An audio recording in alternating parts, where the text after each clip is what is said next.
मुंबईच्या नावावर एक डाग आहे. महापालिकेचा आमचा ताई महिला अधिकारी सहज सगळी जी टीम संध्याकाळी 7:30 वाजता अनेक दिवसापासून लोक तक्रार करायचे.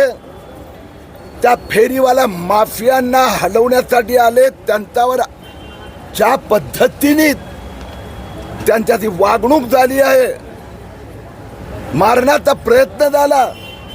महापालिकेच्या एका कर्मचाऱ्याला बेशुद्ध सारखी अवस्था झाली. या दुकानदारांनी त्यांना वाचवलं.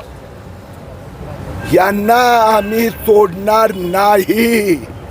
कोणी असो मग त्यात तो बांगलादेशहून आलेला असेल की इथला त्याचा अख्खा माफिया कॉन्ट्रॅक्टर असेल, आम्ही बांगलादेशी अनधिकृत फेरीवाले माफियापासून मुंबईला मुक्त करणार आहोत. आज महापालिका पोलीस सगळे अधिकारी इथे आहेत. आमच्या सगळ्या नगरसेविका नगरसेवक सगळे आहेत. पाहणी केली आहेत. मी महापालिकेचा त्या दिवशी जे ड्युटीवर असले होते कर्मचारी त्यांना धन्यवाद देतोय. मी आता ॲडिशनल पोलीस कमिशनरशी बोललो, ॲडिशनल महापालिका आयुक्तांशी बोललो. पोलिसांनी ज्या गतीने पाहिजे इन्क्वायरी कारवाई केलेली नाही. मी पोलिसांना पुन्हा एकदा आग्रहाची विनंती केली आहे.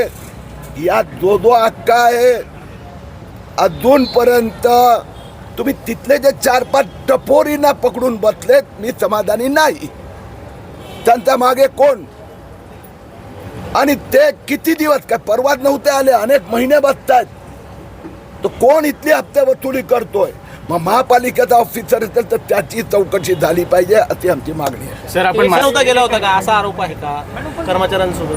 काही वेळेला अचानक धाडी टाकावे लागतात आणि मुंबईत 7:30-8 वाजता यांनी त्यांचं काम सुरू केलं, व्यवस्थित झालं, हलवले. एका पर्टिक्युलर ठिकाणी एकदम 100-150 बाहेरून आलेला मॉब. आणि ही मोडस ऑपरेंडी कुर्लामध्ये पण मी बघितली.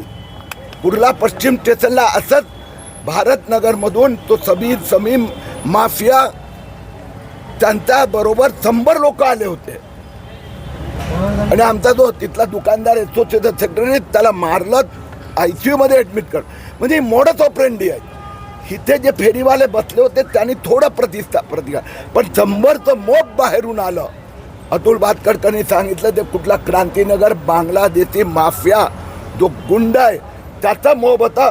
पोलिसांनी तिथपर्यंत पोचावं लागलं. कोणी म्हटलं नाहीये आणि म्हणायला कुणाला स्कोप नाहीये. जे काय व्यवसाय जे काय त्यासाठी अधिकृत आणि असा प्रकार आणि कुणाचा अंगावर जाण्याचा प्रयत्न मुंबईत देवेंद्र फडणवीस सरकार चालवून घेणार नाही.